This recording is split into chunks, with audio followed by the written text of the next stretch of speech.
بسم اللہ الرحمن الرحیم نحمده ونصلی علی رسوله الکریم اما بعد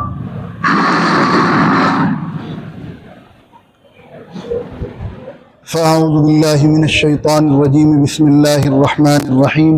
یہ آواز آ رہی ہے صاحب؟ پیچھے آواز نہیں آ رہی ہے، مائک درست کرو.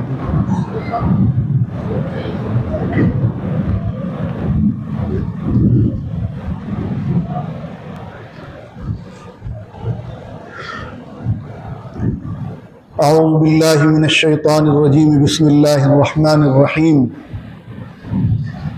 ما كان محمد ابا احد من رجالكم ولكن رسول الله وخاتم النبيين. قال رسول الله صلى الله عليه وسلم لا يؤمن احدكم حتى اكون احب اليه من والده وولده والناس اجمعين او كما قال عليه الصلاة والسلام. نہایت قابل مبارکباد ہیں مدرسۃ التوحید کے محتمم ذمہ دار جناب مولانا مفتی عبدالرحیم صاحب، یہاں کے اساتذہ، علاقے کے لوگ جنہوں نے آقائے نامدار سرور کونین تاجدار دو عالم جناب محمد الرسول اللہ صلی اللہ علیہ وسلم کی ناموس، آپ کی عزت، آپ کی حرمت اور آپ کے تاج ختم نبوت کی حفاظت کے لیے یہ عظیم الشان مجلس منعقد کی ہے. اللہ تبارک و تعالی ہمارے یہاں جمع ہونے کو قبول فرمائے اور کل میدان محشر میں ہماری اس شرکت کو حضور کی شفاعت کا ذریعہ بنائے. ہم مسلمان ہیں، اسلام کے ماننے والے ہیں. ہمارے لیے زندگی میں سب سے قیمتی چیز اگر کوئی ہے تو وہ ہمارا ایمان ہے. جب سے اسلام قرآن نازل ہوا اس وقت سے آج تک 1450 سال کی ہماری تاریخ اس بات پر گواہ ہے کہ مسلمانوں نے آزمائشیں برداشت کی، تکلیفیں برداشت کی، قربانیاں دی، جانوں کی قربانی دی، مال کی قربانی دی، اولاد کی قربانی دی، گھر بار کی قربانی دی. آج بھی الگ الگ علاقوں میں مختلف مسائل سے دوچار ہیں، لیکن مسلمانوں نے نہ ڈر کر اور نہ لالچ میں آ کر کبھی بھی اپنے ایمان سے ذرہ برابر بھی سمجھوتا نہیں کیا. اپنے ایمان کے مسئلے میں مسلمان اتنا حساس ہے الحمدللہ کہ روئے زمین میں کہیں بھی اگر اسلام پر کوئی آنچ آتی ہے تو مسلمان بے چین ہو جاتا ہے، پریشان ہو جاتا ہے. آج بھی ہمارے سامنے دو طرح کے چیلنجز ہیں. ایک چیلنج تو یہ ہے کہ ساری دنیا میں مسلمانوں پر ظلم ہو رہا ہے، ناانصافی ہو رہی ہے، مسلمانوں کو ذہنی طور پر ٹارچر کیا جا رہا ہے، جسمانی طور پر ٹارچر کیا جا رہا ہے، ان کی عزت سے کھلواڑ کیا جا رہا ہے. ہم فلسطین میں دیکھیں جو کچھ ہو رہا ہے ہمارے سامنے، خود ہمارے ملک میں کیا کچھ نہیں ہو رہا. یقیناً یہ ایک بہت بڑا چیلنج ہے اور ہر مسلمان اس کو لے کر بے چین ہے، پریشان ہے. لیکن اس کے باوجود ہمیں اس بات پر اطمینان ہے کہ ان ساری پریشانیوں کے باوجود الحمدللہ ہم اپنے دین و ایمان پر قائم ہیں اور اسی پر جینے اور اسی پر مرنے کو اپنے لیے فخر سمجھتے ہیں. ہمارے ایمان کی بنیاد کیا ہے؟ ہماری اس دین کی بنیاد کیا ہے؟ بہت ساری باتیں کہی جا سکتی ہیں، لیکن آج میں ختم نبوت کے عنوان سے ہونے والی اس کانفرنس میں یہاں موجود ہر مسلمان کی طرف سے یہ بات کہنا چاہتا ہوں کہ ایک مسلمان کے لیے اس کے دین کی بنیاد، اس کی شریعت کی بنیاد، اس کے اسلام کی بنیاد، اس کی زندگی، اس کی موت، سب کچھ اگر کوئی ہے تو وہ آقا نامدار سرور کونین سرکار مدینہ خاتم النبیین امام الانبیاء جناب محمد رسول اللہ صلی اللہ علیہ وسلم کی ذات گرامی ہے. ہمارا جینا بھی اسی نام پر ہے، ہمارا مرنا بھی اسی نام پر ہے، ہمارا دین پورا اسی پر منحصر ہے. ہمارا کلمہ، ہماری نماز، ہمارا روزہ، ہماری زکوٰۃ، ہمارا حج، ہماری مسجدیں، ہمارا مدرسہ، جو کچھ دین کے نام پر ہمارے پاس موجود ہے وہ سب کچھ صدقہ ہے جناب رسول اللہ صلی اللہ علیہ وسلم کا. ہمیں اللہ کا تعارف نبی نے کرایا، ہمیں قرآن نبی نے دیا، ہمیں حدیثیں نبی نے دی، ہمیں جینے کا سلیقہ نبی نے دیا، ہمیں عزت نبی نے دی ہے. ہمارا سب کچھ سرمایہ ہمارے آقا ہیں، کائنات کے سردار ہیں. ایک مسلمان سب کچھ برداشت کر سکتا ہے، لیکن پیارے آقا کی ذات پر، آپ کی عزت پر، آپ کے ناموس پر ذرہ برابر بھی آنچ آ جائے ایک مسلمان اس کو برداشت نہیں کر سکتا. یہ وہ شخصیت ہے، یہ وہ ذات ہے، یہ وہ سینٹر پوائنٹ ہے، یہ وہ مرکز اعظم ہے دین اسلام کا کہ ٹھیک ہے مسلمان نظریات کے اعتبار سے فروعی مسائل میں مختلف طبقوں میں بٹے، ہم ٹھیک ہے الگ الگ فالوور ہم ہو سکتے ہیں، الگ الگ لوگوں کے الگ الگ شخصیات ہمارے لیے رہنما اور پیشوا ہو سکتی ہیں، بہت ساری چیزوں میں ہمارا آپس میں اختلاف ہو سکتا ہے، لیکن پیارے آقا کی ذات وہ ذات ہے جس پر پوری امت ایک ہو جاتی ہے اپنے سارے اختلافات بھول کر. آج بھی دنیا میں جتنی دوسری قومیں بستی ہیں، اگر ان کے پیشوا کو، ان کے مذہبی رہنما کو کچھ کہہ دیا جائے، ان کی شان میں گستاخی کر دی جائے، آپ مجھے بتائیے کہ پوری دنیا میں عیسائی موجود ہیں، یہودی موجود ہیں، دیگر مذاہب کے ماننے والے موجود ہیں، ہمارے ملک میں بہت سارے مذہب کے ماننے والے موجود ہیں، لیکن مسلمان اپنے نبی کے بارے میں جتنا حساس ہے، جتنا سینسٹیو ہے، کیا دوسری قومیں ہیں؟ آج بھی دنیا یہ کہتی ہے کہ مسلمان اس معاملے میں بڑے متشدد ہیں، بڑے سخت ہیں، بالکل برداشت نہیں کرتے ہیں، ذرا سے ان کے نبی کو کچھ کہہ دیا جائے روڈ پر نکل آتے ہیں، بے قابو ہو جاتے ہیں. ہاں ہم یہ اعلان کرتے ہیں کہ ہم اپنے نبی کے معاملے میں اتنے حساس ہیں، اتنے سینسٹیو ہیں، اور اسی کو ہم اپنی نجات کا ذریعہ سمجھتے ہیں. ہمارے پاس کچھ نہیں، ہمارے پاس اعمال نہیں. اللہ تعالیٰ کو کل میدان محشر میں منہ دکھانے کے لیے ہمارے پاس کچھ بھی نہیں ہے. ہم میں سے ہر شخص بہت گنہگار ہے، بہت کمزوریاں ہمارے اندر ہے، لیکن کہ اگر ہمارے پاس کچھ ہے تو وہ میرے ہمارے نبی کی محبت ہے، آپ کا عشق ہے، یہی ہمارا سرمایہ ہے، یہی ہمارا سرمایہ حیات ہے. اگر خدا نہ خواستہ یہ گرمی بھی ہمارے سینوں سے ختم کر دی جائے، اس معاملے میں بھی ہم بحث ہو جائے، تو پھر ہمارے لیے اس دن مر جانا بہتر ہے، پھر ہماری زندگی کا کوئی مطلب نہیں ہے. اسی لیے جناب رسول اللہ صلی اللہ علیہ وسلم نے ارشاد فرمایا، ایمان والو، مسلمانوں، تم کو ایمان کا پیمانہ بتلایا جا رہا ہے، معیار بتلایا جا رہا ہے کہ ایمان کا پیمانہ کیا ہے. ایمان کا معیار کیا ہے اور تمہارے ایمان کی معراج کیا ہے؟ فرمایا لا یؤمن احدکم حتی اکون احب الیہ من والدہ وولدہ والناس اجمعین، تم میں سے کوئی شخص اس وقت تک کامل مومن نہیں ہو سکتا، اس کا ایمان مکمل نہیں ہو سکتا جب تک اس کے دل میں میری محبت اس کے آباء و اجداد سے زیادہ، اس کی اولاد سے زیادہ اور ساری کائنات سے زیادہ نہ ہو جائے۔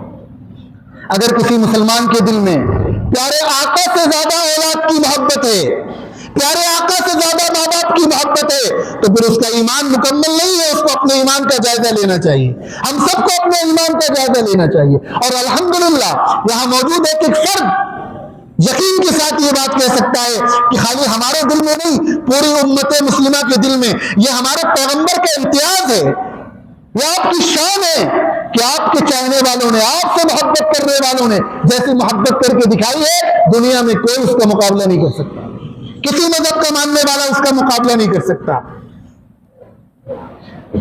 پیارے آقا صلی اللہ علیہ وسلم کے تعلق سے تین باتیں ہیں جو ہمارے دین کا مرکز ہیں، جو ہمارے دین کی بنیاد ہیں۔ ایک تو ہے آپ صلی اللہ علیہ وسلم کی ذات مبارک، آپ کی پرسنالٹی، آپ کی شخصیت، آپ کا کیریکٹر جس کا تعلق آپ کی ذات سے ہے۔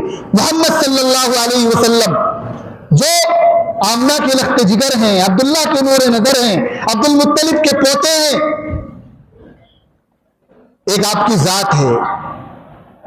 دوسری چیز ہے آپ صلی اللہ علیہ وسلم کی بات، جو بات آپ نے ارشاد فرمائی، جو تعلیمات آپ لے کر آئے، جو پیغام آپ لے کر آئے، جو دین آپ نے ہمیں دیا، زندگی گزارنے کا جو طریقہ عطا فرمایا، کیا کام کرنا ہے، کیا کام نہیں کرنا، کیسے جینا ہے، کیسے اٹھنا ہے، کیسے بیٹھنا ہے، کیسے کھانا ہے، کیسے پینا ہے، نماز کیسے پڑھنی ہے، روزہ کیسے رکھنا ہے، کاروبار کیسے کرنا ہے، دنیا کے سارے معاملات، زندگی گزارنے کا طریقہ آپ نے ہمیں عطا فرمایا۔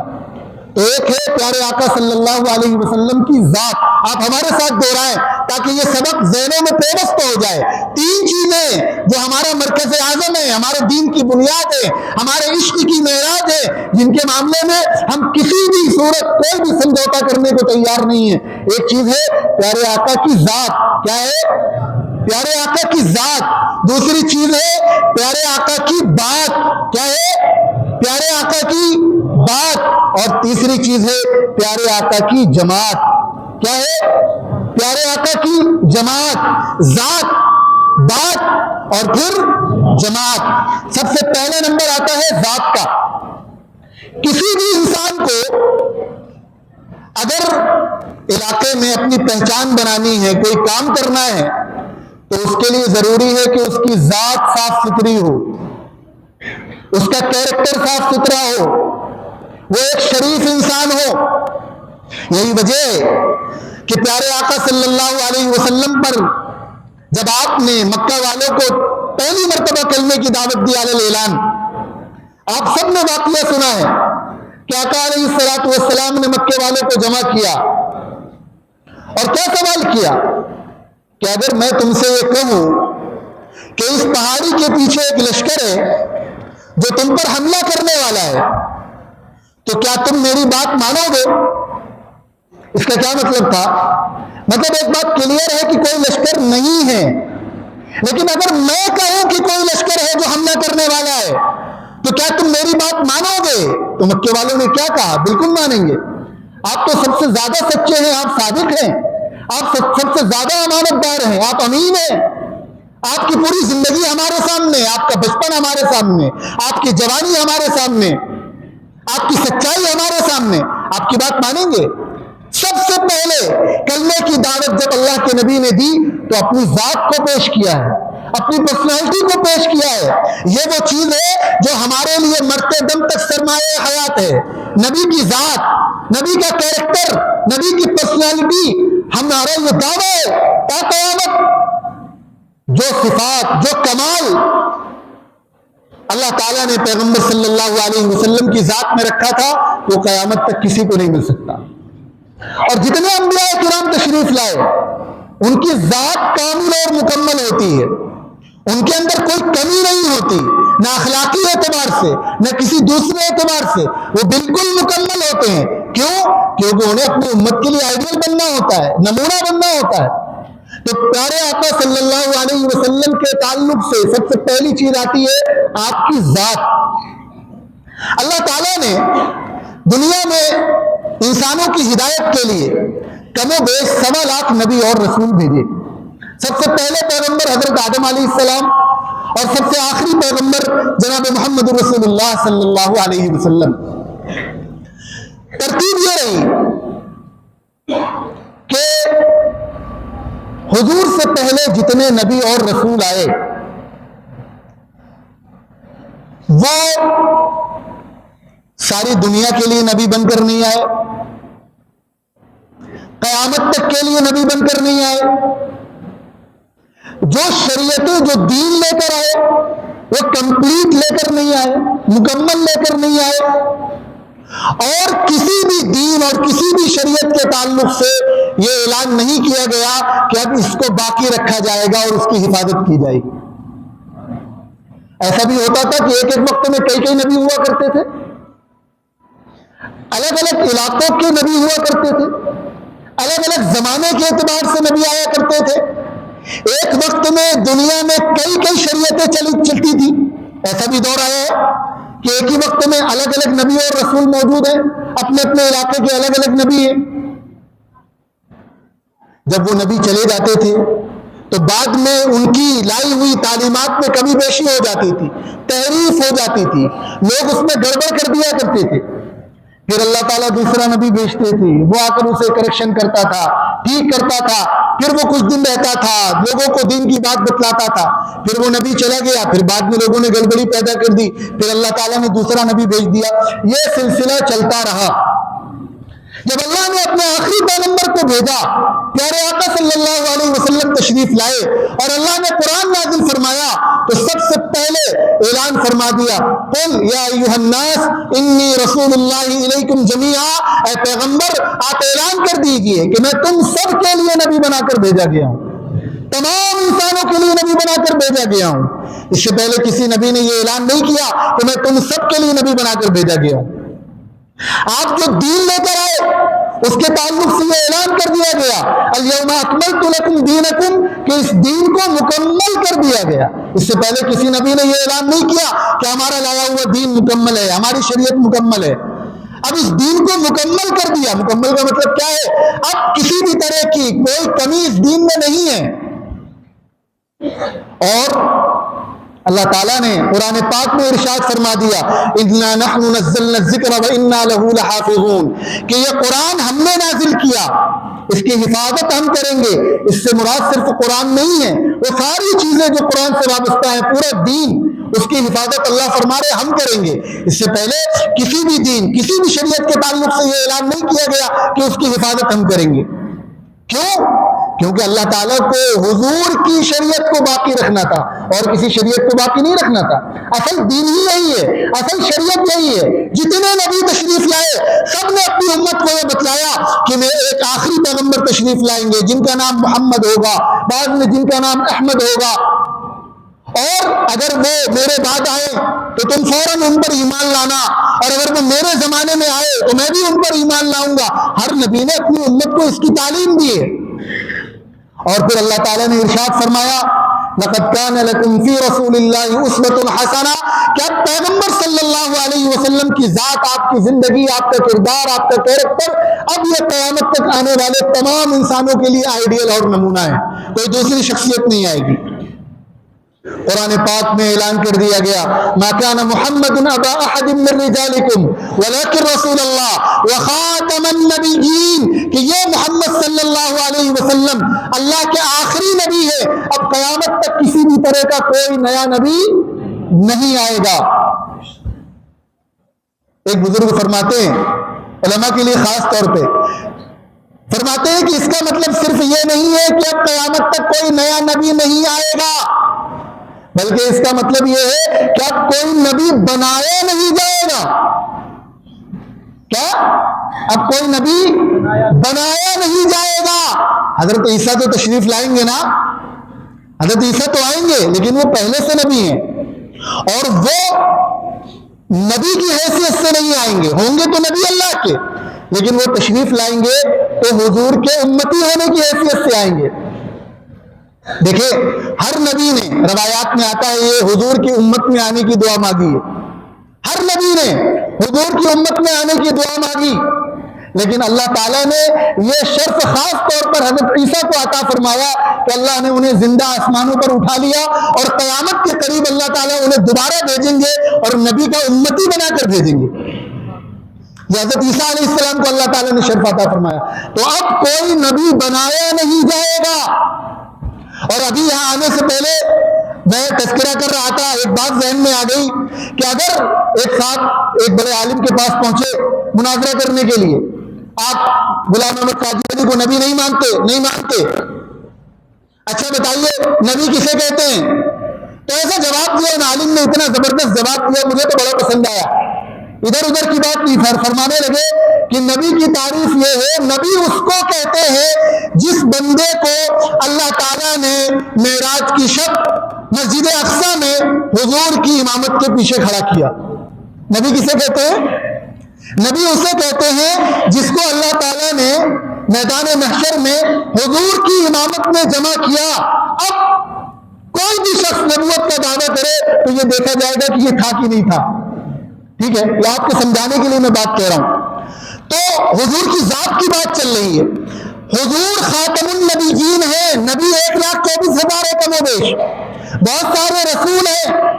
اگر نبوت پر حملہ ہوگا تو اس میں سارے نبی آئیں گے، نبوت پر حملہ ہوگا تو سارے نبی آئیں گے، رسالت پر حملہ ہوگا سارے رسول آئیں گے، لیکن ختم نبوت یہ خاصیت ہے آقا نامدار سرور کونین جناب محمد رسول اللہ صلی اللہ علیہ وسلم کی، یہ آپ کی خاصیت ہے۔ اللہ تعالیٰ نے آپ کو خاص طور پر یہ انعام عطا فرمایا ہے۔ ختم نبوت پر حملہ یہ حضور کی ذات پر حملہ ہے۔ کائے پر حملہ ہے؟ حضور کی ذات پر حملہ ہے، حضور کی شان ہے کہ آپ آخری نبی ہیں۔ خود حضور پاک صلی اللہ علیہ وسلم نے ارشاد فرمایا، دیکھو کوئی بات حضور نے چھوڑی نہیں، سب کچھ بتلا کر گئے، فرمایا میرے بعد 30 دجال اور کذاب آئیں گے۔ کیا فرمایا؟ الفاظ یاد رکھیے گا، کیا فرمایا؟ 30 دجال اور کذاب آئیں گے۔ دجال کہتے ہیں بہت بڑے فریبی کو، بہت بڑا فراڈیا، اسے کہتے ہیں دجال، اور کذاب کہتے ہیں بہت بڑے جھوٹے کو۔ تو پیارے آقا فرما رہے ہیں ہم کسی کو جھوٹا کہیں ہو سکتا ہے وہ سچا ہو، ہم کسی کو فراڈیا کہیں ہو سکتا ہے وہ ٹھیک بندہ ہو، لیکن حضور جس کو جھوٹا کہیں اور جھوٹا نہیں سب سے بڑا جھوٹا کہیں، حضور جس کو فراڈی کہیں اور صرف فراڈی نہیں سب سے بڑا فراڈی کہیں، اندازہ لگائیے کتنا بڑا وہ، اب کیا کہیں آپ کی زبان میں بدترین جملہ اس کے لیے استعمال کیا، کتنا بد اخلاق، کتنا بدتمیز، کتنا نالائق انسان وہ ہوگا جس کے بارے میں حضور کہیں کہ وہ دجال ہے، سب سے بڑا فراڈی ہے، کذاب ہے، سب سے بڑا جھوٹا ہے۔ اور یہ بات بھی یاد رکھیے گا، عقیدے کی بات ہے، ایمان کی بات ہے کہ حضور کوئی بات اپنی طرف سے نہیں کہتے، حضور جو بات کہتے ہیں وہ کس کی طرف سے کہتے ہیں؟ اللہ کی طرف سے کہتے ہیں۔ قرآن میں اللہ یہ فرما رہے ہیں وَمَا يَنطِقُ عَنِ الْهَوَىٰ إِنْ هُوَ إِلَّا وَحْيٌ يُوحَىٰ، گویا اللہ بتلا رہے ہیں کہ جو شخص حضور کے بعد نبوت کا دعویٰ کرے وہ سب سے بڑا جھوٹا ہے، وہ سب سے بڑا فراڈیا ہے۔ تو حضور کیا فرما رہے ہیں؟ 30 دجال آئیں گے، کذاب آئیں گے، جن میں سے ہر ایک یہ کہے گا کہ میں اللہ کا نبی ہوں، لیکن یاد رکھنا انا خاتم النبیین لا نبی بعدی، میں آخری نبی ہوں اور میرے بعد کوئی نبی نہیں آئے گا۔ یہ کس نے بتلایا؟ حضور نے بتلایا۔ تو ختم نبوت پر حملہ کرنا، حضور کے بعد کسی کو نبی ماننا، یہ حضور کی ذات پر حملہ ہے۔ اس پورے دین کی بنیاد حضور کی ذات سے وابستہ ہے، حضور کی خاصیت ہے، یہ حضور کا تاج ہے جو اللہ تعالیٰ نے آپ کو عطا فرمایا ہے۔ اور معراج کی شب تمام نبیوں کی امامت کر کے اس کا اعلان فرما دیا ہے کہ اب یہ نبیوں کے امام بھی ہے اور خاتم النبیین بھی ہیں۔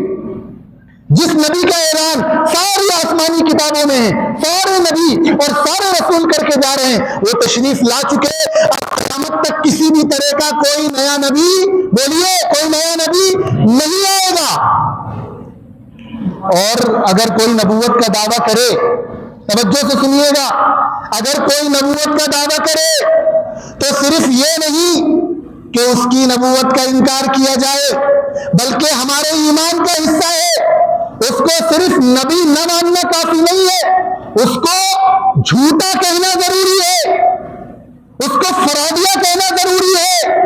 ہمارے بہت سارے لوگ بہت سے علاقوں میں، مجھے نہیں معلوم آپ کا کیا مزاج ہے، نبوت کے جھوٹے دعوے داروں کو جب الٹا سیدھا کہا جاتا ہے وہ کہتے ہیں مولانا اتنی سخت بات نہ کیجیے، ٹھیک ہے آپ عقیدہ بیان کریے لیکن زبان ذرا شائستہ ہونی چاہیے، زبان ذرا مہذب ہونا چاہیے۔ تو ہم کہتے بھائی کاش آپ نبی کے زمانے میں ہوتے تو آپ نبی کو نصیحت کر رہے ہوتے کہ آپ دجال اور کذاب نہ کہیے، آپ ذرا شائستہ زبان استعمال کریے۔ حضور فرما رہے ہیں کہ وہ شخص جھوٹا ہے، مکار ہے، اس لیے علماء نے لکھا ہے نبوت کے جھوٹے دعوے دار کو نبی ماننا تو دور کی بات، مسلمان ماننا تو دور کی بات، اگر آپ نے شریف انسان بھی مان لیا تو آپ کا ایمان خطرے میں پڑ جائے گا، اس کو شریف انسان بھی نہیں مانا جا سکتا۔ اور پھر حضور صلی اللہ علیہ وسلم کے زمانے میں ایک شخص پیدا ہوا، مسیلمہ نام اس کا کچھ اور تھا، حضور صلی اللہ علیہ وسلم نے اسے کذاب کہہ دیا۔ نام اس کا کیا تھا؟ یہاں اگر میں کسی سے پوچھوں کہ اس کا نام کیا تھا تو علماء کے علاوہ کوئی نہیں بتا پائے گا، لیکن اکثر لوگ یہ بات جانتے ہوں گے جنہوں نے واقعہ پڑھا ہوگا، کتابوں میں ملتا ہے اس کا نام مسیلمہ کذاب۔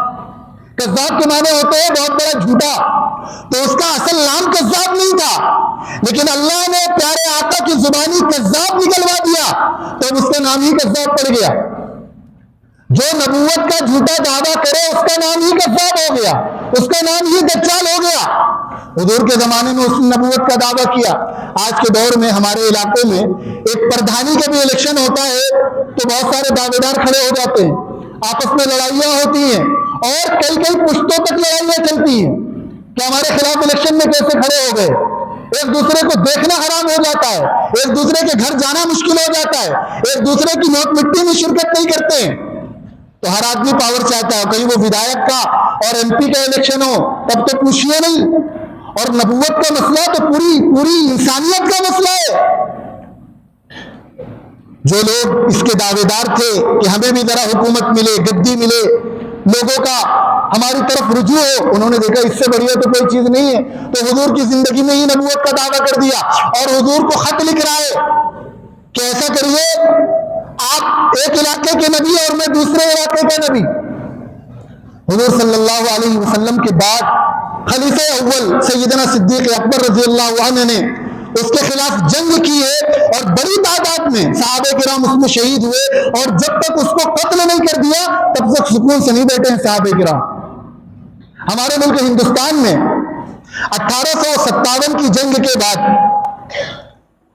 انگریزوں نے دیکھا کہ کیا بات ہے، ہم نے سب کو قابو میں کر لیا، سب کے حوصلے توڑ دیے، سب کی گردن جھکا لی، لیکن یہ مسلمان اور خاص طور پہ مولوی یہ تو باز آنے کو تیار نہیں ہے، یہ تو بالکل باز آنے کو تیار نہیں ہے، ان کا تو حوصلہ ہی ٹوٹتا، ایک جگہ سے ان کو شکست ہوتی ہے دوسرا کام کرنے لگتے ہیں۔ ابھی 1857 میں ہم نے ان کی پوری طاقت توڑ ڈالی، پھر یہ بیٹھے ہیں کہ اب مدرسہ قائم کریں گے، دیوبند میں مدرسہ قائم کریں گے، اور کیوں قائم کریں گے؟ تاکہ انگریز کے خلاف مجاہد تیار کیے جائیں۔ یہ حوصلہ ان کے اندر کہاں سے آیا؟ 1754 سے لے کر 1857 تک 103 سال ہو گئے، اتنی ان کو شکستیں ہو چکی پھر بھی ان کا حوصلہ نہیں ٹوٹتا۔ سروے کرایا پورے ملک کا، بیٹھے کہ کیا مسئلہ ہے، رپورٹ دی گئی کہ ان کے قرآن نے، ان کے نبی نے ان کو ایک ایسی چیز دی ہے کہ یہ اس سے بازی نہیں آنے والے۔ ان کو حکم دیا گیا ہے کہ تمہیں ظلم کے خلاف لڑنا ہے، جہاد کرنا ہے، یہ اسے جہاد کہتے ہیں۔ ان کی شریعت کا حکم ہے کہ انگریزوں کے خلاف جہاد کیا جائے، لہذا جب تک یہ حکم باقی رہے گا تب تک یہ اپنا کام کرتے رہیں گے، ان کو خاموش کرنا آسان نہیں ہے۔ تم ان کی جان تو لے سکتے ہو لیکن ایک مرے گا تو 100 پیدا ہوں گے۔ اب کیا کیا جائے؟ جہاد پر کیسے روک لگائی جائے؟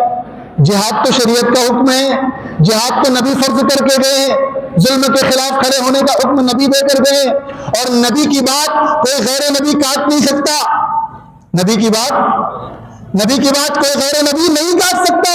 اور جہاد کا حکم کون دے گیا ہے؟ نبی دے گئے۔ اب اس حکم کو کاٹنے کے لیے ضرورت ہے کہ کوئی نبی ہو۔ ارے بات سمجھ میں آ رہی ہے؟ اس جہاد کے حکم کو منسوخ کرنے کے لیے، کینسل کرنے کے لیے ضرورت ہے کہ کوئی نبی ہو۔ تو اب نبی کہاں سے لائے؟ اب شیطان کھڑا ہوا، اللہ میاں میں اپنے انداز میں کہہ رہا ہوں، آپ نے کم و بیش 1.25 لاکھ نبی بھیجے، میں نے کچھ نہیں کہا، اب میری باری ہے۔ کیا کہا؟ اب کس کی باری ہے؟ شیطان کی باری ہے۔ اب مجھے بھی ایک نبی بھیجنا ہے۔ ڈھونڈتے رہے کس آدمی کو تیار کیا جائے۔ انہیں پنجاب کے قادیان میں ایک شخص مل گیا، اور وہ عجیب و غریب ٹائپ کا آدمی تھا، وہ تھوڑا سا سائیکو تھا، کریک تھا۔ یاد رکھیے گا، میں نے شروع میں ایک بات کہی تھی، نبی ہونے کے لیے ضروری ہے کہ اس کی شخصیت مکمل ہو، اس کے اندر کوئی کمی نہ ہو۔ کیوں؟ کیونکہ اسے قیامت تک کے لیے آئیڈیل بننا ہے، اپنی امت کے لیے نمونہ بننا ہے۔ اور یہ شخص جس نے نبوت کا دعویٰ کیا، نبی تو چھوڑ دیے، یہ تو انسان بھی نارمل نہیں تھا، یہ اتنا بڑا سائیکو تھا۔ اس کے بارے میں کتابوں میں اس کے لوگوں نے لکھا ہے، ہمارے لوگوں نے نہیں، ہم لکھیں گے کہیں گے آپ نے پتہ نہیں کہاں سے لکھ دیا۔ اس کے لوگوں نے لکھا ہے کہ یہ استنجا، اس کو پیشاب بہت آتا تھا، دن میں 100 بار پیشاب کرتا تھا، پتہ نہیں انسان تو چھڑکاؤ مشین تھا، دن میں 100 بار پیشاب کرتا تھا، اور ایک جیب میں گڑ رکھ کے چلتا تھا کھانے کے لیے، اور ایک جیب میں ڈھیلے لے کر چلتا تھا۔ آپ مجھے بتائیے، کوئی بھی نارمل آدمی استنجا کے لیے جیب میں ڈھیلے لے کر چلتا ہے؟ کھانے پینے کی چیز تو سمجھ میں آتی ہے، جیب میں ڈھیلے لے کر چلتا تھا۔ اور اس کی کتابوں میں لکھا ہے، اس کے حیات میں، کہ کبھی کبھی بھول چوک ہو جاتی تھی تو گڑ سے استنجا کر لیا کرتے تھے اور ڈھیلا کھا لیا کرتے تھے۔ آپ بتائیے، ایسا آدمی نعوذ باللہ، نبی تو چھوڑیے، کوئی ڈھنگ کا آدمی بھی ہو سکتا ہے؟ اس کے بارے میں لکھا ہے، کرتے میں اس کے کاج ہوتی تھی تو نیچے والی کاج اوپر والے بٹن میں لگا دیتا تھا، یا کبھی اوپر والی کاج نیچے والے بٹن میں لگا لیا کرتا تھا۔ کتابوں میں لکھا ہے یہ ایک آنکھ سے کانا تھا، ایک آنکھ سے اس کو دکھائی دیتا تھا۔ ابھی بھی آپ اس کی فوٹو دیکھیں گے تو ایک آنکھ بند ہے۔ مارکیٹ میں جاتا تھا تو دونوں طرف دکانیں کھلی ہوتی تھی، لیکن اس کو نظر ایک طرف آتا تھا، اس کی کتابوں میں لکھا ہے۔ تو جاتے ہوئے کہتا تھا کہ ایک طرف مارکیٹ کھلی ہے اور ایک طرف بند ہے، اور جب واپس آتا تھا تو کہتا تھا ادھر کی کھلی ہے اور ادھر کی بند ہے۔ اتنا بڑا پاگل اور کریک آدمی تھا، اور عجیب غریب قسم کے اس نے دعوے کیے۔ تفصیل سے تو آپ کو علماء بتلائیں گے، میں آپ کو خالی ہنٹ دے رہا ہوں، یہ نالائق آدمی کتنا، حضور نے فرما دیا نا کہ ایسا آدمی شریف نہیں ہو سکتا، تو اللہ تعالیٰ نے دکھایا کہ کتنا بڑا کریک تھا یہ۔ اس نے عجیب و غریب دعوے کیے۔ ایک دعویٰ یہ کرتا ہے کہ میں کرشن ہوں۔ کیا دعویٰ کرتا ہے؟ کرشن ہوں۔ خالی نبوت کا دعویٰ اس نے نہیں کیا، کوئی دعویٰ باقی نہیں ہے، دعویٰ کر رہا ہے میں رام ہوں۔ ایک بار دعویٰ کر رہا ہے کہ میں نے دیکھا، خواب دیکھا کہ میں سو گیا ہوں، کس کے ساتھ؟ اللہ میاں کے ساتھ۔ کس کے ساتھ سو گیا ہوں؟ نعوذ باللہ، نعوذ باللہ، اور میں حاملہ ہو گیا ہوں، پریگننٹ ہو گیا ہوں۔ یہ کمبخت، یہ شخص یہ نبوت کا دعویٰ کر رہا۔ عجیب و غریب اس نے دعوے کیے۔ پہلے اس نے اپنے آپ کو مجدد کہا، مہدی کہا، مسیح یعنی عیسیٰ کہا، اور پھر آخر میں جا کر اس نے نبوت کا دعویٰ کیا۔ اور نبوت کا دعویٰ کرنے کے بعد یہ بات ذہنوں میں رکھیے، اور یہاں تو خیر مسلمانوں کی زیادہ اکثریت ہے، لیکن اگر غیر مسلم ٹکرا جائیں، یہاں بہت سارے افسران ہوں گے، پولیس والے ہوں گے غیر مسلم، ان کو یہ بات بتلائیے۔ اس شخص نے فتویٰ دیا، اعلان کیا کہ یہ لوگ جو انگریز کے خلاف جہاد کر رہے ہیں یہ دین کے دشمن ہیں۔ دیکھ کہ آج کی زبان میں اس نے انہیں آتنکوادی کہا، دہشت گرد کہا، کس کو؟ جو انگریز کے خلاف جہاد کر رہے ہیں۔ اور اس نے یہ فتویٰ دیا کہ یہ انگریز کی حکومت یہ اللہ کی طرف سے ہمارے لیے نعمت ہے، اور اس کی اطاعت کرنا ہم سب پر ضروری ہے۔ آج ہماری حکومت پچھلے چند سالوں سے ان کے قادیانیوں کے سلسلے میں نرم رویہ اختیار کر رہی ہے. ہمارے وزراء جا کر ان سے مل رہے ہیں. ان کو یہ بات بتلانا چاہیے یہ صرف دین کے دشمن نہیں, یہ صرف اسلام کے دشمن نہیں, یہ صرف مسلمانوں کے دشمن نہیں, یہ ملک کے دشمن ہیں. ان کو پروموٹ کرنا اور ان کی حوصلہ افزائی کرنا اور ان کے حقوق کی دہائی دینا یہ اس ملک کے مجاہدین آزادی کی روحوں کے ساتھ غداری ہے, ان کی قربانیوں کے ساتھ غداری ہے. یہ انگریزوں کا نام لے گا اور انگریزوں کی وفاداری کرنے والا صرف مسلمانوں کا غدار نہیں, ہندوستان کا غدار ہے. تو اس شخص نے الگ الگ دعوے کیے اور نبوت کا دعویٰ کرنے کے بعد اس نے جہاد کے حرام ہونے کا فتویٰ دیا. اب ظاہر ہے دنیا میں طرح طرح کے لوگ ہیں, عجیب و غریب. ہمارے ملک میں آپ دیکھ لی کیسے کیسے لوگ ہوتے ہیں. پتھر کو پوجنے والے بھی ہیں, گوبر کو پوجنے والے لوگ موجود ہیں. اللہ حفاظت فرمائے اور ہدایت عطا فرمائے ایسے لوگوں کو. شیطان جب کسی پر سوار ہوتا ہے تو پھر اس کی کوئی حد نہیں ہوتی ہے. تو ایسے نالائق کو بھی کچھ لوگوں نے نبی مان لیا. آج ہمارے ملک میں ایسے لوگوں کی ایک بڑی تعداد موجود ہے, پڑوس کے ملک میں موجود ہے. انہوں نے اپنا مرکز برطانیہ میں, انگلینڈ میں بنا رکھا ہے اور وہاں سے پوری دنیا میں پرچار کر رہے ہیں. آپ کے علاقے میں بھی سنا ہے ایسے لوگ آ گئے ہیں. اس لیے یہ پروگرام منعقد کیا جا رہا ہے تاکہ آپ الرٹ ہو جائیں. اسلام کے بنیادی عقائد میں مسلمان ہونے کے لیے ضروری ہے کہ حضور کو آخری نبی مانا جائے. اگر خدا نہ خواستہ ذرہ برابر بھی اس معاملے میں لچک پیدا ہو گئی تو ایمان ختم ہو جائے گا. جس طرح مسلمان ہونے کے لیے اللہ کو ماننا ضروری ہے, اور خالی اللہ کو ماننا نہیں, اللہ کو ایک ماننا ضروری ہے. جس طرح قرآن کو ماننا ضروری ہے اور قرآن کو صحیح اور سچا ماننا ضروری ہے, اسی طرح مسلمان ہونے کے لیے نبی پر صرف ایمان لانا, آپ کو نبی ماننا ضروری نہیں بلکہ آپ کو آخری نبی ماننا ضروری ہے. اب قیامت تک کسی بھی طرح کا کوئی بھی نیا نبی نہیں آئے گا, اور اگر کوئی نبوت کا دعویٰ کرتا ہے تو اپنی زبان سے کہیے وہ کیا ہے, وہ جھوٹا ہے, وہ دجال ہے, وہ نبی تو دور کی بات وہ شریف انسان بھی نہیں ہے. اور ہمیں حضور کو آخری نبی ماننے کے لیے اور مرزا کو جھوٹا نبی کہنے کے لیے کسی دلیل کی ضرورت نہیں ہے. اسی لیے علماء نے لکھا ہے کہ اگر کوئی شخص نبوت کا دعویٰ کرے اور کوئی مسلمان اس سے دلیل مانگ لے تو یہ دلیل مانگنے سے آدمی کافر ہو جائے گا. بات سمجھ رہے ہیں؟ اگر کوئی آ کر کہے کہ خدا ایک نہیں دو ہے تو آپ کیا جواب دیں گے؟ آپ کیا کہیں گے؟ دلیل چاہیے. کیا کہیں گے آپ 100 دلیل دے دو, لاکھ دلیل دے دو, ہمارا ایمان ہے کہ خدا ایک ہے. تم ہوا پہ چلنے لگو, تم پانی پہ چلنے لگو, تم طرح طرح کے کرتب دکھا لو, کرامات دکھا لو, دن کو رات اور رات کو دن کر دو, جو چاہے کر کو دکھا لو, لیکن ہمارا عقیدہ ہے, ہمارا ایمان ہے کہ حضور آخری نبی ہے, تو اب اس کے لیے ہمیں کسی دلیل کی اور حجت کی ضرورت نہیں ہے. حضور آخری نبی ہے تو ہے اور بس بات ختم. اس لیے جو نبوت کا دعویٰ کرے اس سے دلیل بھی نہیں مانگی جائے گی. تو میں عرض کر رہا تھا کہ سب سے پہلی چیز کیا ہے؟ نبی کی ذات. اور ختم نبوت کا تعلق کس سے ہے؟ نبی کی ذات سے ہے. یاد رکھیے گا مسلمانوں, ٹھیک ہے عملی طور پر ہم کمزور ہو سکتے ہیں, گنہگار ہو سکتے ہیں, لیکن ہماری جان, ہمارے دین کی بنیاد, ہمارے سرمایہ حیات یہ عشق رسول ہے, ہمارے پیغمبر ہیں اور پیغمبر کی ذات ہے. اگر پوری اسلامی تاریخ میں کسی ایک وقت بھی, کسی ایک علاقے میں بھی اگر مسلمانوں نے اس سلسلے میں ذرہ برابر بھی غفلت برتی تو پورے کے پورا دین اسلام اور اس کی بنیاد کمزور ہو جائے گی. کیسے کمزور ہو جائے گی؟ دین کی بنیاد ختم نبوت پر ہے. دین کی بنیاد کہاں پر ہے؟ ختم نبوت پر ہے. میں آپ کو مثال سے سمجھاتا ہوں, اپنی بات مکمل کر رہا ہوں. دین کی بنیاد کہاں پر ہے؟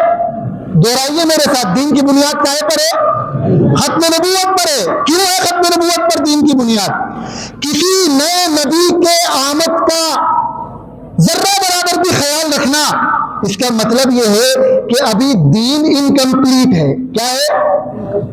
ابھی آپ نے مغرب کی نماز پڑھی, کئی رکعت پڑھی؟ کئی رکعت پڑھی؟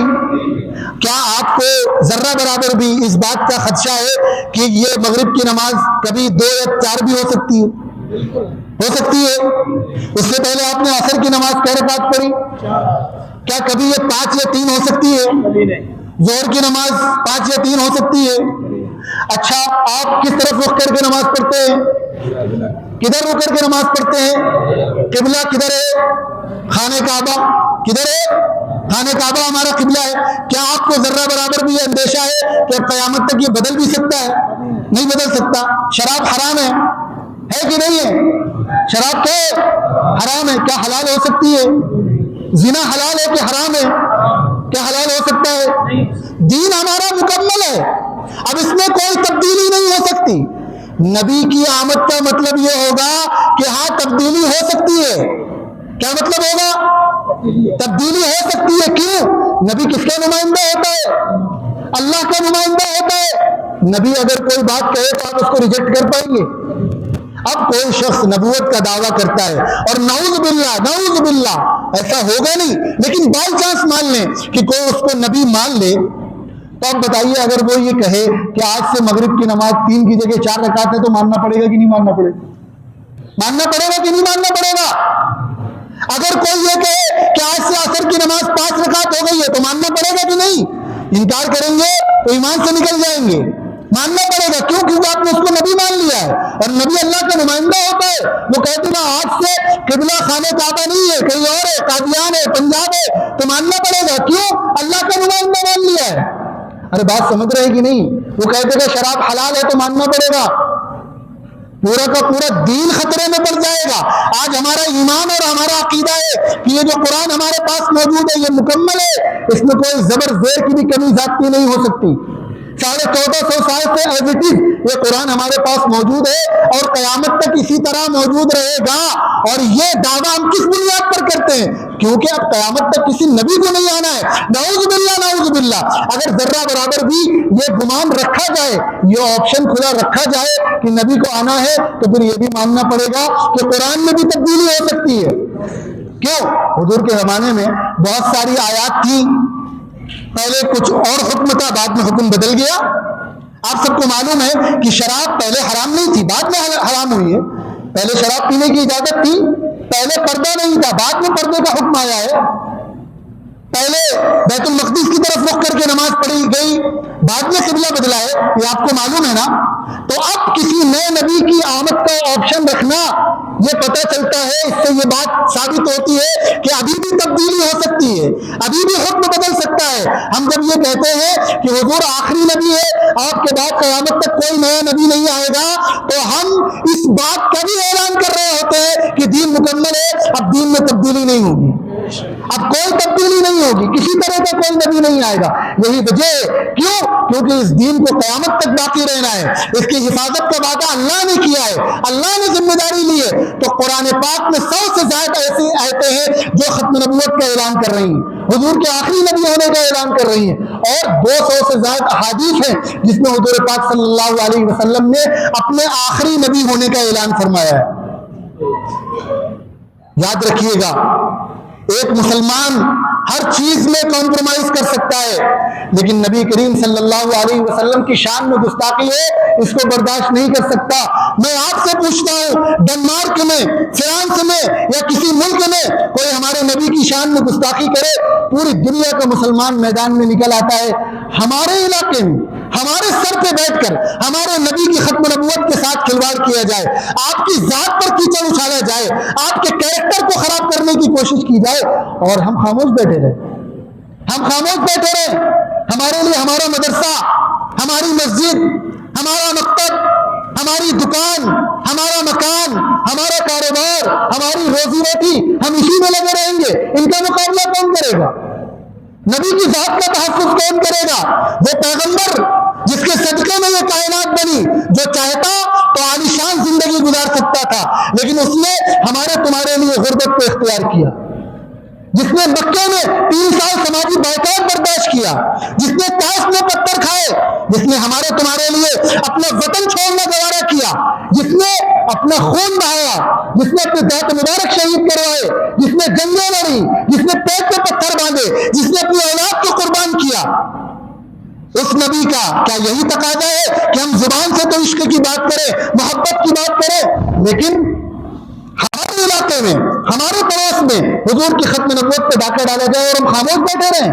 یہ نہیں ہو سکتا، یہ ممکن ہی نہیں ہے۔ ہم سب کچھ بند کر سکتے ہیں، کھانا چھوڑ سکتے ہیں، پینا چھوڑ سکتے ہیں، اپنی اولاد کو سائڈ میں کر سکتے ہیں، شادی بیاہ، ضروریات، شوق، ہر چیز میں کمپرومائز کر سکتے ہیں، لیکن پیارے آقا کی ختم نبوت میں کمپرومائز نہیں کر سکتے۔ اور یہ صرف علماء کی ذمہ داری نہیں ہے، ہر اس شخص کی ذمہ داری ہے جو پیارے آقا کو نبی مانتا ہے، حضور کا کلمہ پڑھتا ہے، ہر مسلمان کی ذمہ داری ہے۔ اور اگر اتنی آگ دل میں نہیں ہے، حضور سے عشق کی یہ چنگاری دل پہ نہیں ہے کہ حضور کی ختم نبوت کی حفاظت کے لیے ہم ہر چیز تھوڑی دیر کے لیے بند کر دیں، بھول جائے، ہر چیز کو دوسرے نمبر پر رکھے، تو حضور فرما رہے ہیں کہ پھر تمہارا ایمان مکمل نہیں ہے، تمہارا دعویٰ ٹھیک نہیں ہے۔ اسی لیے ختم نبوت کا مسئلہ حضور کی ذات کا مسئلہ ہے۔ اس کے دلائل تو بہت سارے ہیں جو آپ علماء سے سنتے رہیں گے، لیکن یاد رکھیے گا ہمارے دین کا جو بنیاد اور سرمایہ ہے وہ عشق رسول ہے۔ نبی کی محبت کے بغیر جنت کی خوشبو بھی نہیں مل سکتی، اور ختم نبوت کا تحفظ کیے بغیر نبی کی محبت مکمل نہیں ہو سکتی، نبی کا عشق مکمل نہیں ہو سکتا۔ اور دوسری بات، بس میں اپنی بات مکمل کر رہا ہوں، میں نے دوسری بات بتلائی تھی کہ نبی کی بات کیا ہے؟ نبی کی بات احادیث مبارکہ ہیں۔ جس طرح ہمارے لیے قرآن پر ایمان لانا ضروری ہے، اس طرح حدیث پر بھی ایمان لانا ضروری ہے۔ اور حدیث پر ایمان لانے کا کیا مطلب ہے؟ حدیث پر ایمان لانے کا مطلب یہ ہے کہ جس طرح قرآن اللہ کی طرف سے وحی ہے، اسی طرح حدیث بھی اللہ کی طرف سے وحی ہے۔ میرے ساتھ دوہرائیے کہ جس طرح قرآن اللہ کی وحی ہے، اسی طرح حدیث بھی اللہ کی وحی ہے، اللہ کی طرف سے نازل کردہ ہے۔ جس طرح قرآن پر ایمان لانا ضروری ہے، اس طرح حدیث پر ایمان لانا ضروری ہے۔ جس طرح قرآن کا انکار کفر ہے، اسی طرح حدیث کا انکار کفر ہے۔ یہ حدیث پر ایمان لانا ہے، اور حدیث کے بغیر دین مکمل نہیں ہو سکتا، حدیث کے بغیر دین مکمل نہیں ہو سکتا۔ یہ ہے حضور کی بات۔ اور تیسری چیز ہے حضور کی جماعت۔ حضور کی جماعت کون ہے؟ حضور کی جماعت صحابہ ہے، حضور کی جماعت اہل بیت ہے۔ اللہ تعالیٰ نے جگہ جگہ قرآن پاک میں صحابہ کرام کے تعلق سے اعلان فرما دیا ہے کہ میرے نبی کا ہر صحابی جنتی ہے۔ کیا فرمایا؟ میرے نبی کا ہر صحابی، یاد رکھیے گا صحابہ کرام کے تعلق سے جس کے بارے میں یہ ڈکلیئر ہو جائے کہ وہ صحابی ہے، اس کو جنتی ماننا ضروری ہے۔ جس کے بارے میں یہ ڈکلیئر ہو جائے کہ وہ صحابی ہے، اس کو سچا ماننا ضروری ہے۔ جس کے بارے میں یہ ڈکلیئر ہو جائے کہ وہ صحابی ہے، اس کو مخلص ماننا ضروری ہے۔ اس کی نیت پر انگلی نہیں اٹھائی جا سکتی۔ کیوں؟ کیونکہ قرآن میں اللہ نے صحابہ کے بارے میں اعلان فرمایا ہے یبتغون فضلا من اللہ ورضوانا، کہ یہ اپنی زندگی میں جو کام کرتے ہیں وہ اللہ کی رضا کے لیے کرتے ہیں، اللہ کے فضل تلاش کرنے کے لیے کرتے ہیں، خالص اللہ کے لیے کرتے ہیں۔ صحابہ کے بعد دنیا میں کوئی پیر ہو، عالم ہو، کوئی بھی ہو، اس کے بارے میں قسم کھا کر یہ بات نہیں کی جا سکتی کہ یہ ہر کام اللہ کے لیے کرتا ہے، لیکن صحابہ کے بارے میں قسم کھا کر یہ بات کہی جا سکتی ہے کہ انہوں نے جو کچھ کیا اللہ کے لیے کیا۔ اللہ قرآن میں اعلان فرما رہے ہیں ہم نے صحابہ کے دلوں میں تقویٰ کو انبلٹ کر دیا ہے، لازم کر دیا ہے صحابہ کے لیے تقویٰ، خوف خدا، امانت داری، سچائی لازم کر دی ہے صحابہ کے لیے۔ لہذا اگر کوئی صحابی ہے تو وہ متقی ہے، اگر کوئی صحابی ہے تو وہ کیا ہے؟ متقی ہے، اس کا دل صاف ہے، اس کا دل پاک ہے، اور صحابہ کو اللہ کی طرف سے رضا کا پروانہ مل چکا، ان کی زندگی میں اللہ نے یہ اعلان کر دیا ہے ہم ان سے راضی ہیں۔ اب میں ایک بات کہوں گا، علماء بھی توجہ فرمائیں، آپ بھی توجہ فرمائیں۔ آج کے دور کا ایک بہت بڑا فتنہ ہمارے سامنے ہے، صحابہ کرام کے تعلق سے یہ کہا جاتا ہے کہ فلاں صحابی نے یہ کیا، فلاں صحابی نے یہ کیا، لہذا ہم ان کو جنت میں نہیں جانے دیں گے۔ آپ نے سنا ہوگا صحابی کی تعریف کہ صحابی کسے کہتے ہیں؟ اگر میں آپ سے کسی سے پوچھوں کہ صحابی کسے کہتے ہیں تو ظاہر سی بات ہے آپ یہی بتلائیں گے کہ جس نے ایمان کی حالت میں حضور کو دیکھا ہو اور ایمان کی حالت میں دنیا سے گیا ہو، یہی صحابی کا تعارف ہے، صحابی کی تعریف ہے۔ یا اس کے علاوہ بھی کچھ ہے کہ بہت نمازیں پڑھی ہوں، بڑا روزہ رکھا ہو، سچ بولا ہو، صدقہ کیا ہو، خیرات کیا ہو، یہ بھی ہے؟ نہیں ہے۔ صحابی کی تعریف کیا ہے؟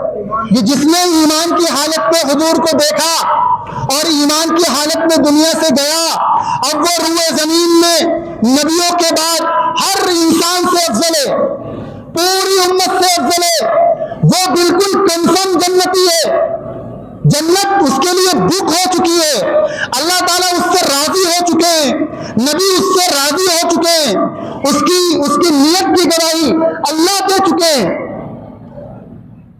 اب یہ کہنا کہ فلاں صحابی چونکہ حضرت امیر معاویہ چونکہ حضرت علی کے مقابلے میں آئے تھے اور حضرت علی سے فلاں نے جنگ کی تھی لہذا ہم ان کو جنت میں نہیں جانے دیں گے، یہ تو سیدھے سیدھے اللہ سے جنگ کرنا ہوا۔ اللہ تعالیٰ کہہ رہے ہیں کہ ہم جنت میں بھیجیں گے، حضور کہہ رہے ہیں، قرآن کہہ رہا ہے کہ ان کا دل صاف ہے، یہ جو کام کرتے ہیں اللہ کے لیے کرتے ہیں، اور تم کیا کہہ رہے ہو؟ انہوں نے حکومت کے لیے کیا، تم کہہ رہے ہو انہوں نے بادشاہت کے لیے کیا۔ صحابہ کی نیت پر انگلی اٹھانا یہ قرآن کا انکار ہے۔ کیا ہے؟ صحابہ کی نیت پر انگلی اٹھانا کس کا انکار ہے؟ قرآن کا انکار ہے۔ صحابہ کی نیت پر انگلی اٹھانا اللہ پر انگلی اٹھانا ہے، اللہ کے فیصلے پر انگلی اٹھانا ہے کہ نعوذ باللہ نعوذ باللہ، اللہ تعالیٰ کو پتہ ہی نہیں تھا کہ یہ کس لیے کام کر رہے ہیں، اللہ تعالیٰ کو معلوم ہی نہیں تھا۔ اور صحابہ کی تربیت نبی نے فرمائی ہے، کسی بھی صحابی پر انگلی اٹھانا کہ یہ نبی کی تربیت پر انگلی اٹھانا ہے۔ کس پر انگلی اٹھانا ہے؟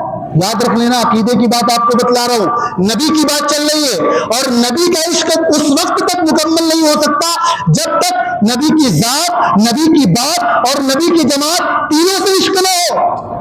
اور اپنی جماعت کے بارے میں تو حضور فرما گئے، جمعہ کے خطبے میں آپ سنتے ہوں گے، اللہ اللہ فی اصحابی، میرے صحابہ کے تعلق سے اللہ سے ڈرنا، لا تتخذوہم غرضا من بعدی، میرے بعد انہیں تنقید کا نشانہ مت بنانا۔ اور ایک قانون، ایک ضابطہ، ایک پیمانہ صحابہ کے تعلق سے قیامت تک آنے والے انسانوں کو حضور دے کر چلے گئے۔ کیا فرمایا؟ دیکھو، ایک جگہ فرمایا کہ اس وقت تک کامل مسلمان نہیں ہو سکتے جب تک ساری دنیا سے زیادہ محبت میری نہ ہو، اور ہم میری محبت تمہارے دل میں ہے، اس کا پیرامیٹر کیا ہے، اس کی پہچان کیا ہے؟ کیا فرمایا؟ فرمایا من احبہم فبحبی احبہم، میری محبت کی پہچان یہ ہے کہ تمہارے دل میں صحابہ کی محبت ہوگی۔ کیا فرمایا؟ میری محبت کی پہچان کیا ہے؟ حضور کی محبت کی پہچان کیا ہے؟ حضور کی محبت کی علامت کیا ہے؟ ہم سے کوئی پوچھے تو ہم بہت کچھ تو کہہ سکتے ہیں، بہت درود پڑھتا ہو، سنت پر عمل کرتا ہو، پگڑی پہنتا ہو، داڑھی رکھتا ہو، جھوٹ نہ بولتا ہو، دین پر عمل کرتا ہو، یقیناً یہ حضور سے محبت کی علامت ہے۔ لیکن حضور نے جو پیرامیٹر ارشاد فرمایا، کیا حضور سے محبت کی پہچان یہ ہے کہ اس کے دل میں صحابہ کی محبت ہوگی، اور صرف اتنا کافی نہیں بلکہ آگے فرمایا وَمَنْ أَبْغَضَهُمْ فَبِبُغْضِ يَبْغَضُهُمْ، یہ نبی کا قانون ہے، نبی کا ضابطہ ہے کہ صحابہ کے تعلق سے اگر دل میں بغض ہے، دل میں عناد ہے، کوئی نگیٹیوٹی ہے، ذرہ برابر بھی نگیٹیوٹی ہے، تو حضور فرما رہے ہیں اس کا مطلب تمہیں صحابہ سے پرابلم نہیں ہے، تمہیں پرابلم کس سے؟ تمہیں پرابلم مجھ سے ہے۔ کس سے پرابلم ہے؟ نبی سے پرابلم ہے۔ صحابی رسول پر انگلی اٹھانا یہ نبی پر انگلی اٹھانا ہے، صحابہ سے محبت کرنا یہ نبی سے محبت کرنا ہے۔ کوئی لاکھ عشق رسول کا دعویٰ کرے لیکن اگر اس کے دل میں دیوانگی کی حد تک صحابہ کی محبت نہیں ہے تو وہ کامل مسلمان دنیا والوں کی نگاہ میں چاہے ہو جائے، اللہ اور اس کے رسول کی نگاہ میں وہ کامل مسلمان نہیں ہو سکتا۔ صحابہ کا معاملہ بہت عجیب و غریب ہے، بہت عجیب و غریب معاملہ ہے صحابہ کا۔ نبی نے اپنی ذات کے سلسلے میں تو دشمنوں کو معاف کیا ہے، لیکن جہاں پر صحابہ کا معاملہ آیا ہے تو نبی کریم صلی اللہ علیہ وسلم نے مارنے کی بیعت کی ہے صحابہ کرام سے۔ پوچھیے علماء سے، صلح حدیبیہ کے موقع پر حضرت عثمان رضی اللہ عنہ کے بارے میں افواہ اڑ گئی کہ وہ شہید کر دیے گئے، تو وہ پیغمبر جو رحمت للعالمین ہے، جس نے طائف میں پتھر کھانے کے باوجود بد دعا نہیں کی، اس پیغمبر نے قسم لی ہے صحابہ کرام سے کہ جب تک عثمان کا بدلہ نہیں لے لیں گے تب تک سکون سے نہیں بیٹھیں گے۔ اور اللہ نے اس کی تعریف فرمائی ہے کہ جن لوگوں نے عثمان کا بدلہ لینے کے لیے محمد صلی اللہ علیہ وسلم کے ہاتھ پر بیعت کی، اللہ فرما رہے لقد رضی اللہ عن المؤمنین، ہم ان تمام لوگوں سے راضی ہو گئے۔ اتنا سخت معاملہ ہے صحابہ کرام کا۔ اور میں ایک بات اور عرض کرتا ہوں کہ دیگر جتنے شریعت کے احکامات ہیں اللہ تعالیٰ نے حکم دیا، ہمیں اس پر عمل کرنا ہے، ہم اس کے مکلف ہیں، لیکن کچھ چیزیں ایسی ہیں جن پر خود اللہ نے عمل کیا ہے، جو اللہ کی سنت ہے۔ ان میں سے ایک چیز قرآن میں آپ نے پڑھا ہوگا، ان اللہ و ملائکتہ یصلون علی النبی، اللہ اور اس کے فرشتے نبی پر درود بھیجتے ہیں، یا ایھا الذین آمنوا صلوا علیہ وسلموا تسلیما، کہ تم بھی حضور پر درود و سلام پڑھو۔ تو حضور پر درود و سلام بھیجنا یہ کس کا طریقہ ہے؟ اللہ کا طریقہ ہے، نبی کا طریقہ ہے۔ اسی طرح قرآن اٹھا کر دیکھیے، صحابہ کی تعریف کرنا بھی اللہ کا طریقہ ہے۔ صحابہ کی تعریف کرنا جگہ جگہ اللہ تعالیٰ صحابہ کی تعریف کر رہے ہیں، ان کی منقبت بیان کر رہے ہیں، ان کا تذکرہ کر رہے ہیں۔ کبھی کہہ رہے ہیں یہ بڑے سچے ہیں، بڑے ہدایت یافتہ ہیں، بڑے نیک ہیں، بڑے متقی ہیں، بڑے پرہیزگار ہیں، جگہ جگہ ان کا تذکرہ ہو رہا ہے، اللہ محبت کا اظہار کر رہے ہیں۔ تو صحابہ کا تذکرہ کرنا یہ اللہ کی سنت ہے، اللہ کا طریقہ ہے۔ اور صحابہ کرام کے تعلق سے کوئی غلط سلط بات کرے، کسی صحابی پر انگلی اٹھائے، کسی صحابی کی کردار کشی کرے، تو اس کا جواب دینا یہ بھی اللہ کی سنت ہے۔ اٹھائیے پہلا پارہ سورہ بقرہ دوسرا صفحہ، وَإِذَا قِيلَ لَهُمْ آمِنُوا كَمَا آمَنَ النَّاسُ، جب ان سے کہا جاتا ہے ایسے ایمان لاؤ جیسے صحابہ ایمان لائے، قَالُوا أَنُؤْمِنُ كَمَا آمَنَ السُّفَهَاءُ، تو یہ کہتے ہیں کہ ہم ان بیوقوفوں کی طرح ایمان لائے۔ کون؟ مشرکین مکہ، کفار صحابہ کو کیا کہہ رہے ہیں؟ بیوقوف کہہ رہے ہیں۔ اللہ نے جواب دیا ہے، اور بغیر یہ نہیں کہ دو چار آیتوں کے بعد جواب دیتے، اسی جگہ جواب دیا، الا انہم هم السفہاء، یہ میرے نبی کو بیوقوف کہنے والے، میرے نبی کے صحابہ کو بیوقوف کہنے والے، ابو بکر عمر عثمان و علی کو بیوقوف کہنے والے، یہ خود بیوقوف ہیں، اللہ جواب دے رہے ہیں۔ تو صحابہ کے تعلق سے جب غلط سلط باتیں کی جائیں تو ان کا جواب دینا اللہ کی سنت ہے۔ اور آگے بڑھ کر میں یہ بات کہتا ہوں کہ جس راستے سے، جن الفاظ میں، جس انداز سے صحابہ کو برا بھلا کہا جائے، اسی انداز سے جواب دینا پڑے گا۔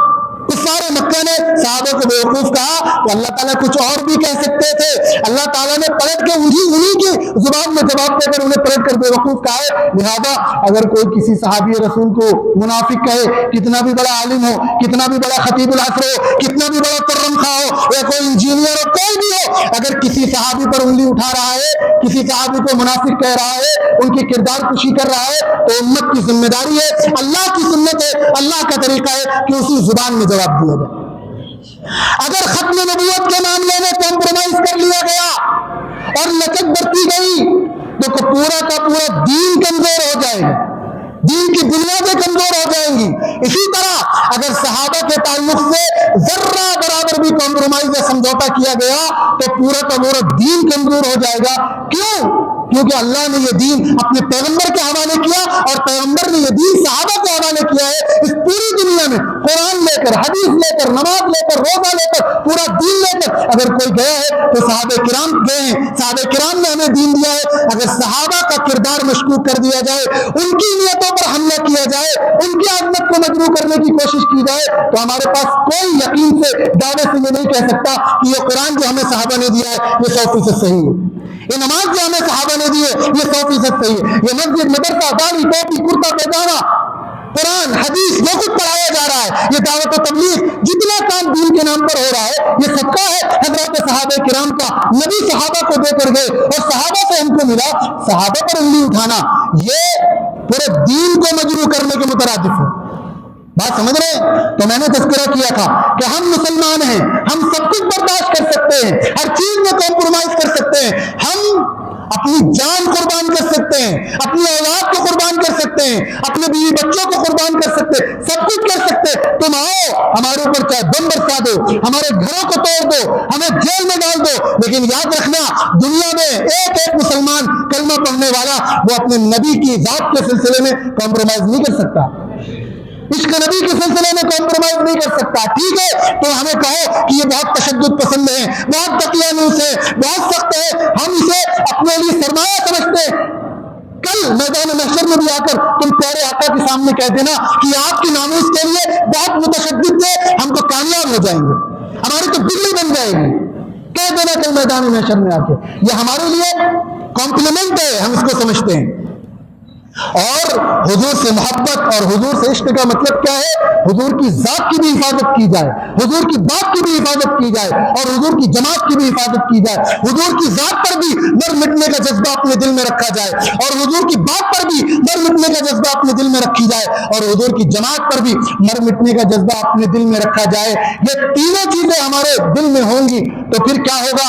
اللہ تعالیٰ قرآن میں ارشاد فرما رہے ہیں قُلْ إِن كُنتُمْ تُحِبُّونَ اللَّهَ فَاتَّبِعُونِي يُحْبِبْكُمُ اللَّهُ۔ پیارے پیغمبر کے تعلق سے کہ اگر تم اللہ سے دوستی کرنا چاہتے ہو، اللہ کے محبوب بننا چاہتے ہو، اللہ کے ولی بننا چاہتے ہو، تو نبی کی اتباع کرو، نبی کی پیروی کرو۔ اور نبی کی پیروی کا بنیادی سب سے پہلی چیز نبی کی اتباع میں کیا ہوتا ہے؟ عشق رسول ہے، نبی کی محبت ہے، اس کے بغیر کوئی چیز فائدہ مند نہیں۔ تو ہم اللہ کے ولی بن جائیں گے، اللہ کے محبوب بن جائیں گے۔ جتنے اولیاء اللہ دنیا میں آئے جن کے نام ہم جانتے ہیں ہمارے ملک میں، خواجہ نظام الدین اولیاء ہیں، خواجہ معین الدین چشتی اجمیری ہیں، اور شیخ عبد القادر جیلانی رحمۃ اللہ علیہ، اور جتنے بڑے بڑے شیخ سید سالار مسعود غازی ہیں، یا آپ کے علاقے میں بھی جو بھی اللہ کے بڑے ولی آئے ہوں، ان کی زندگی آپ اٹھا کر دیکھیے تو ان کی زندگی میں نبی کا عشق، صحابہ کا عشق کوٹ کوٹ کر بھرا ملے گا آپ۔